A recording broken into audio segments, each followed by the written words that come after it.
Syllabus vast होता है, तो सबसे बड़ा तो चैलेंज है ये। प्लस तुम आईसीएससी के हो, पुअर टाइम मैनेजमेंट, कंसिस्टेंसी नहीं रह पाती है। शुरू में बहुत ज्यादा जोश, फिर धीरे धीरे थोड़ा सा ना हल्का पड़ जाते हैं हम। राइट अप्रोच क्या है? क्लास 9th में आ तो गए, बट हमें शुरू से करना क्या है? रिवीजन भी साथ साथ करोगे तो बाद में सिलेबस ज्यादा नहीं लगेगा। हाँ जी, तो नमस्कार, आदाब, सत श्री अकाल भाई। क्या हाल चाल है मेरे सारे के सारे रामलाल, देवी जी, शक्तिमान और भक्तिमान के भाई। आशा करता हूँ कि सबके सब एकदम कुशल मंगल होंगे और तुम्हारी तैयारी एकदम फुल ऑन हो चुकी होगी 9th क्लास में जाने की। और किससे मिलने की? हमारी प्यारी उपासना मैम से मिलने की तैयारी। तो क्या हाल चाल? I hope you all are doing good.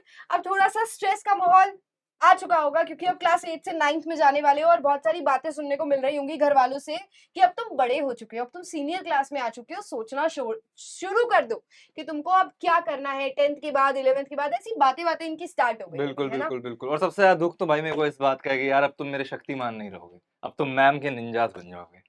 चलो कोई बात नहीं, ये दुख तो छोटा मोटा है। सबसे बड़ा तो हमको भाई एक चीज पर फोकस करना है। जो प्रॉब्लम्स तुम लोग फेस करने वाले हो 8 से 9th में जाने में, भाई बहुत बड़ा ट्रांजिशन है।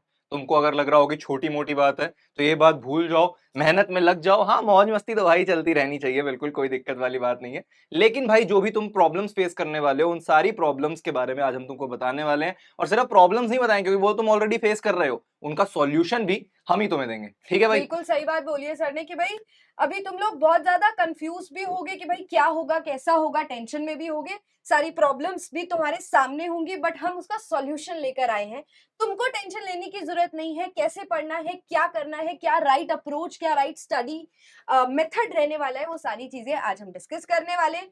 तो स्टार्ट करते हैं सर, है ना? बिल्कुल। देखो, सबसे पहले क्या प्रॉब्लम आती है कि आप जब क्लास 8 से 9th में आ रहे हो ना, तो आपका सिलेबस चेंज होता है, सिलेबस वास्ट होता है, तो सबसे बड़ा तो चैलेंज है ये। प्लस तुम आईसीएससी के हो, तुम्हारे सारे सब्जेक्ट्स की बुक्स अलग अलग है, तुम्हारा एग्जाम अलग अलग होता है, तो तुम्हें एक राइट अप्रोच रखनी पड़ेगी ताकि तुम शुरू से ही मेहनत करो और बाद में कोई दिक्कत ना आए।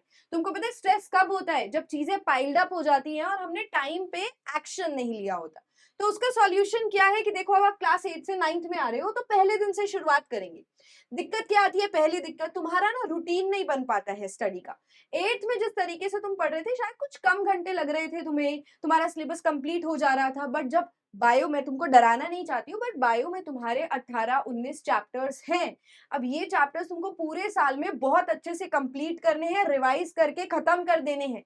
और ऐसी और सब्जेक्ट्स भी होंगे तुम लोगों के। तो सबसे पहले तुम्हें चाहिए एक प्रॉपर स्टडी रूटीन, फिर difficulty with application based questions. Syllabus तो बदलता है, क्वेश्चन अप्रोच भी बदलती है, क्वेश्चन आने का तरीका बदलता है। 9th में बेशक स्कूल में ही पेपर बनाया जाएगा, बट पेपर को डिजाइन इस तरीके से किया जाता है कि तुम 10th के एग्जाम के लिए तैयार हो जाओ, क्योंकि 10th में तो बोर्ड एग्जाम आएगा। तुमने काफी बार ऐसे अभी थोड़ा बहुत न्यूज भी सुनी होगी कि कुछ एग्जाम्स का लेवल डिफिकल्ट आया है।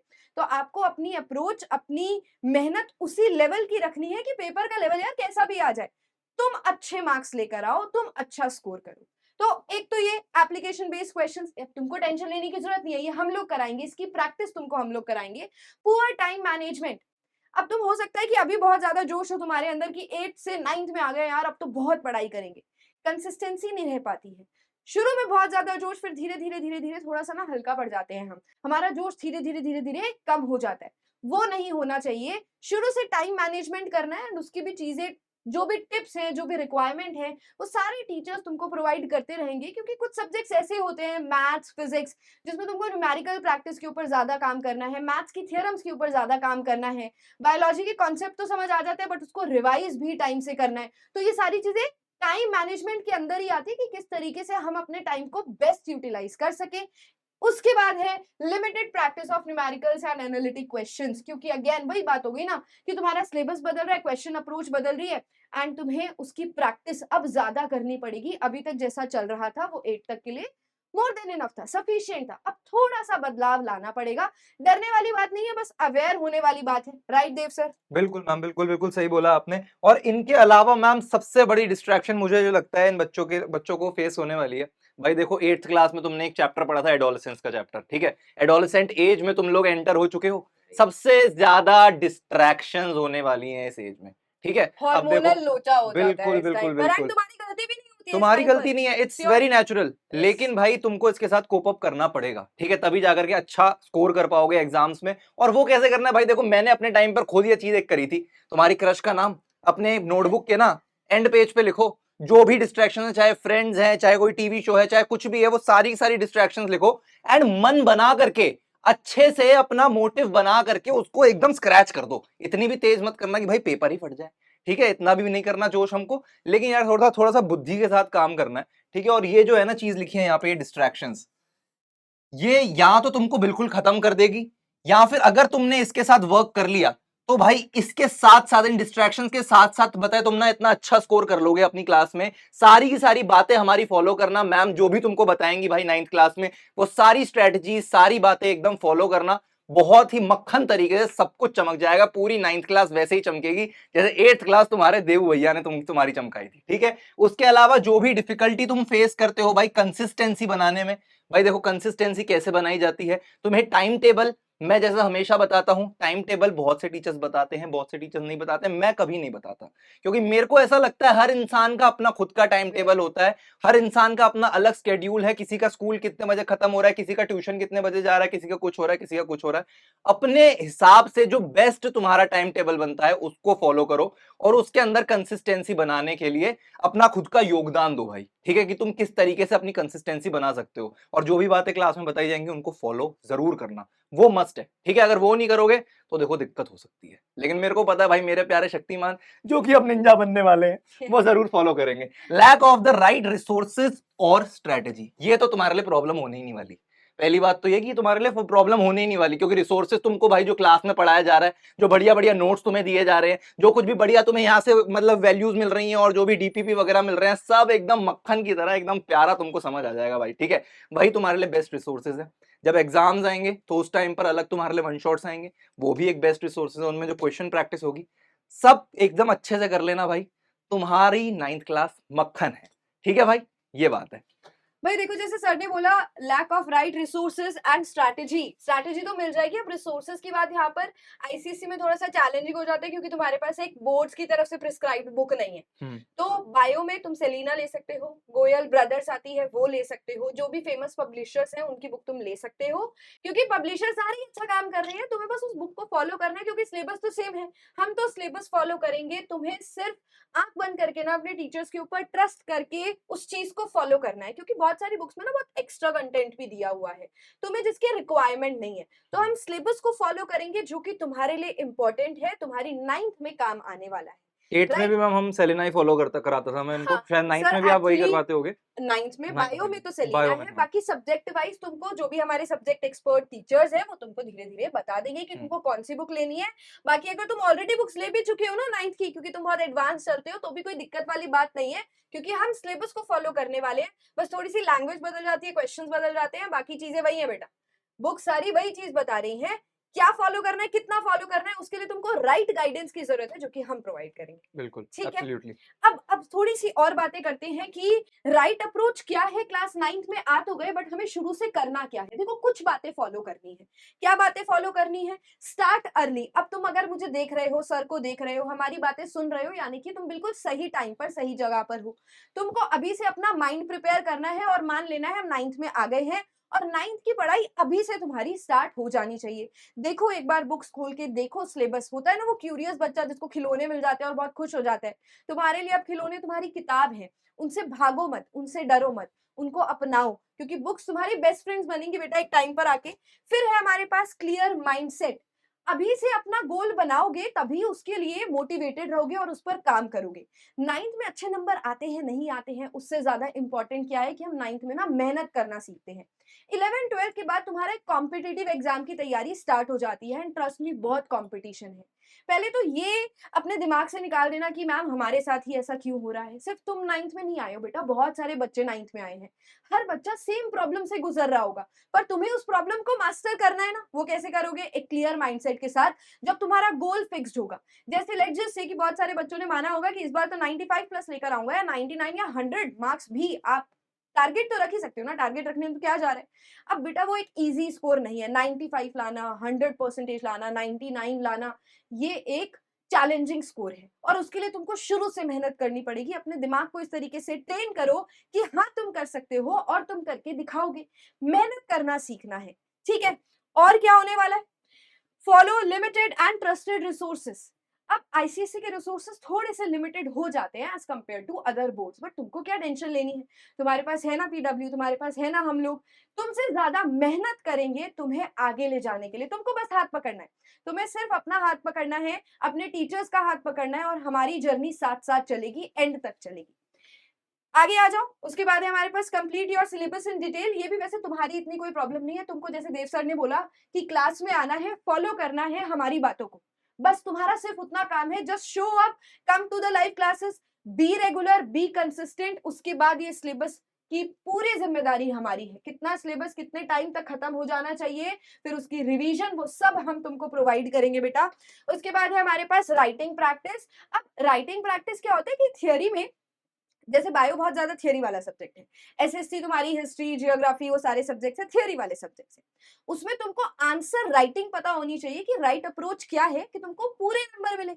अब तुम बड़ा बड़ा पैराग्राफ लिखाओगे, जितना बोला हुआ है उससे ज्यादा लिखाओगे, तो हो सकता है मार्क्स कट जाएं।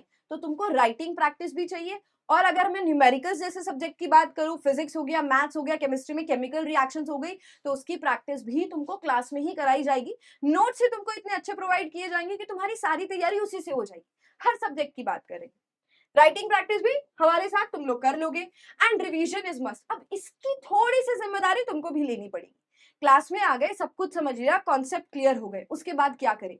हमारा दिमाग ही ऐसे काम करता है कि हम चीजें भूल जाते हैं, क्योंकि हमारे पास दो तरीके की मेमोरी होती है, एक होती है शॉर्ट टर्म मेमोरी और एक होती है लॉन्ग टर्म मेमोरी। अब जैसे मान लो सर तुमको कोई नंबर प्रोवाइड करे, तुमको वो 5 मिनट के लिए 10 मिनट के लिए याद हो जाएगा, फोन नंबर दे दे मान लो सर तुमको अपना तो तुमको वो जल्दी से याद हो जाएगा, शॉर्ट टर्म मेमोरी में याद हो जाएगा, कहीं लिखना नहीं है, चीटिंग नहीं करनी। फिर धीरे धीरे उसको भूल जाओगे। अगर उसको रिवाइज करोगे, उस नंबर को याद करोगे, तो वो तुम्हारी लॉन्ग टर्म मेमोरी में स्टोर हो जाएगा। तो बेटा this is how our brain works, इसीलिए रिवीजन इंपॉर्टेंट है, इसीलिए टेस्ट देना इंपॉर्टेंट है। टेस्ट सिर्फ ऐसे नहीं है कि हम बच्चों को डरा सके, टेस्ट की इंपॉर्टेंस होती है। मार्क्स बेशक कैसे ही आए, तुम टेस्ट में आओ, तुम खुद को टेस्ट करो, अपने आप अपने दिमाग को टेस्ट करो कि जो सुना, जितना सुना, कितना याद है, कितना मैं पेपर में लिख के आया, लिख के आई, और उसके बेसिस पर तुमको कितने मार्क्स मिले। रिवीजन भी साथ साथ करोगे तो बाद में सिलेबस ज्यादा नहीं लगेगा। तो रिवीजन करनी है, ठीक है। उसके बाद है फोकस ऑन स्मार्ट स्टडी। अब स्मार्ट स्टडी क्या है? तुम यहाँ पर ऑलरेडी एनरोल्ड हो, that is your smart way, that is your smart method, कि भाई आप अच्छे से पढ़ रहे हो, अपने टाइम को यूटिलाइज कर रहे हो, स्कूल में जाकर पढ़ो, मौज मस्ती साथ साथ करो, एंड फिर जो तुम्हारी लाइव क्लासेस स्टार्ट होंगी ना हम लोगों के साथ, वो एक फिक्स्ड टाइम पर होंगी। उसका टाइम टेबल भी तुमको जल्दी मिल जाएगा कि कौन सी क्लास कितने बजे होने वाली है, किस सब्जेक्ट की होने वाली है। फैकल्टीज भी धीरे धीरे रिवील हो जाएंगी। देखो मेरा तो तुमको पता चल गया, मैं तुमको बायो पढ़ाने वाली हूँ, बाकी फैकल्टीज भी धीरे धीरे रिवील हो जाएंगी। ट्रस्ट मी, बेस्ट फैकल्टीज लेकर आए हैं तुम लोगों के लिए। That is the smart approach, है ना, कि तुम्हें राइट रिसोर्सेज मिल रहे हैं, तुम टाइम पर सारी चीजें कर रहे हो, तो तुम्हारा सिर्फ क्या काम रह गया? क्लास में आना है और पढ़ना है। आगे आ जाओ। अब बात करते हैं एक बार सब्जेक्ट्स की। तो हमारे पास ये सारे सब्जेक्ट्स कवर होने वाले हैं। फिजिक्स, फिजिक्स से देखो मेरे को तो बहुत ही डर लगता है, बट तुम्हें करनी पड़ेगी। केमिस्ट्री, ठीक है, बायोलॉजी, बायोलॉजी मैं कराऊंगी, मैथमेटिक्स, इंग्लिश, कंप्यूटर्स भी तुमको कराया जाएगा, history, geography, economics and civics, ये तुम्हारे सब्जेक्ट्स कवर होने वाले हैं। ये सब तुमको मिलेगा रेडियंट बैच में। जैसे तुम्हारा राइजर बैच है 8 का, ऐसे ही रेडियंट बैच है क्लास 9 का। लाइव लेक्चर्स होंगे, बहुत बढ़िया चीज है। अब लाइव लेक्चर्स में तुमको डाउट आ गया मान लो, तो उसके लिए तुमको डाउट सॉल्विंग का ऑप्शन भी मिलेगा। जो भी क्लास में कराया जाएगा उसके नोट्स तुमको मिलेंगे, एंड जैसे ही क्लास खत्म होगी ना, हर क्लास के बाद एक छोटा सा प्रैक्टिस प्रॉब्लम तुमको दिया जाएगा। डेली प्रैक्टिस प्रॉब्लम हम इसको बोलते हैं, डीपीपी। इसी को डीएचए भी बोलते हैं, डेली होम असाइनमेंट। तो एक छोटा सा असाइनमेंट तुमको क्लास के बाद मिलेगा, कोशिश करना क्लास के बाद ही उसको अटेम्प्ट करो। अगर कोई क्वेश्चन फंस गया, तुमसे नहीं हो रहा, तो उसका वीडियो सॉल्यूशन भी साथ साथ जनरेट होता है, कि तुमको मान लो किसी क्वेश्चन में प्रॉब्लम आई, वीडियो देखकर फटाफट उस कॉन्सेप्ट को क्लियर कर लिया। नोट्स तुमको हम प्रोवाइड करेंगे, तो तुमको नोट्स लिखने हैं, पीडीएफ की फॉर्म में तुमको वो नोट्स मिल जाएंगे। आई वुड सजेस्ट पहले दिन से अपने नोट्स बनाओ, क्योंकि फिर वो बहुत ज्यादा इकट्ठे हो जाते हैं एंड फिर तुमको बहुत प्रॉब्लम होती है सारे नोट्स एक साथ लिखने में। तो पहले दिन से शुरुआत करेंगे, ठीक है। रेगुलर टेस्ट विद डिस्कशन, भाई टेस्ट तो इंपॉर्टेंट है, अभी टेस्ट की इंपॉर्टेंस तुमको बताई है। टेस्ट से घबराना मत, बस टेस्ट देना जरूर, ठीक है। एंड उस टेस्ट का फिर एनालिसिस होगा और तुमको पता चलेगा तुम्हारी कहाँ गलती हुई है। देन ओजी टीम तैयार हो रही है, पूरी ओजी टीम आ रही है, एंड आपकी 9th की जर्नी को बहुत अच्छा बनाने के लिए टीम रेडी की जा रही है, ठीक है, ट्रस्ट मी। एंड ये सब आपको कितने में मिलने वाला है, प्राइस बता देती हूँ मैं आपको। ये सब आपको मिलने वाला है 6000 में, नहीं 6000 में। ये है सब कुछ 4500 में, लिमिटेड ऑफर पीरियड है अभी, तो आप इसका फायदा उठाओ। ये सारी चीजें पूरे साल का प्राइस है, पूरे साल में तुमको 4500 देना है। ये सारे सब्जेक्ट, सारे फीचर्स तुमको मिलने वाले हैं। सो discuss it with your parents जितना जल्दी हो सके, क्योंकि अभी ऑफर प्राइस है। 4500 में सारी चीजें आपको मिल जाएंगी, एनुअल प्राइस है। आप इस फैमिली को ज्वाइन करो। एंड सर, जैसे आप बच्चों को बुलाते हो ना अपने शक्तिमान शक्तिमान है भक्तिमान। ना, हाँ, तो मैं तो ऐसे निंजास बुलाती हूँ। एंड हम शुरुआत करते हैं ऐसे बड़ा थोड़ा स्ट्रेंजर टाइप की, अच्छा मैम है, आ गई है, पर साल के एंड तक आते आते बच्चे इतना कनेक्ट हो जाते हैं, आपने भी फील फैमिली, किया इट्स होगा। Like a family. It's like a family, है ना। तो आई अंडरस्टैंड कि आप लोगों की एक जो टीम है, हमारी बहुत अच्छी टीम है, उनसे आप थोड़ा सा दूर हो रहे हो, बट जो आपको नई टीम मिलेगी वो आपको उतना ही प्यार करेगी, उतना ही सपोर्ट करेगी और आपको समझेगी। इस टाइम पर आपको समझना बहुत जरूरी है कि आप किस तरीके से सोचते हो, आपके लिए क्या प्रॉब्लमेटिक हो सकता है, आपको क्या सॉल्यूशंस चाहिए, वो सारी चीजें हम तुमको प्रोवाइड करेंगे। एंड जब हमारा मतलब हार्ट टू हार्ट कनेक्शन हो जाएगा ना, तो तुमको कोई प्रॉब्लम नहीं आएगी। And this is my promise, जो आज मैं यहाँ पर तुम लोगों के सामने कर सकती हूँ। सो बस इतनी सी बातें करनी थी, ज्यादा टाइम हम नहीं लेंगे। अब तुम मेरे बन चुके हो निंजास। कोई नहीं, ठीक है it's for your own betterment. Sir, but तुम सर के तो हमेशा शक्तिमान रहोगे ही रहोगे, बिल्कुल, है ना। अब बस एक थोड़ा सा ट्रांजिशन आ रहा है, थोड़ा सा फेज बदल रहा है, बट बहुत प्यारा सफर होने वाला है, टेंशन मत लेना। एंड मेरे से तो अब मुलाकात होती रहती है तुम्हारी, बाकी टीचर्स भी जल्दी मिल लेंगे तुमसे। तो फिर मेरे साथ हो सकता है तुम्हारा आखिरी इंटरेक्शन हो, आखिरी, या इसके बाद हो सकता है एक आध बार और सर, हो। हम एक डील करते हैं कि जब भी बच्चे आपको मिस करेंगे ना, आपको फोन कर बिल्कुल दूंगी। मैम, आप बिल्कुल अगर आप फ्री हो तो इनका फोन उठा बिल्कुल लेना और बिल्कुल। इनसे बात कर लेना, ठीक है। डेफिनेटली मैम, ये भी डेफिनेटली। सर से हम प्रॉमिस ले लेते हैं। अच्छा मैम, मैं जब भी अपनी क्लास खत्म करता हूँ ना, तो मैं एक लाइन बोलता हूँ। मैं चाहता हूँ आज वो लाइन हम दोनों साथ में बोलें। सर बताओ क्या ठीक है, लाइन है। डेफिनेटली तो मैं बोलता हूँ अच्छा चलता हूँ, लेकिन हम बोलेंगे अच्छा चलते हैं। ठीक है, ओके। ठीक है। तो अच्छा चलते हैं, अच्छा चलते हैं, दुआओं में याद रखना, दुआओं में याद रखना, अपने दिलो दिमाग को अपने दिलो दिमाग को सदा खुली किताब रखना। सदा खुली किताब रखना। Bye bye. Bye bye, love you guys, bye.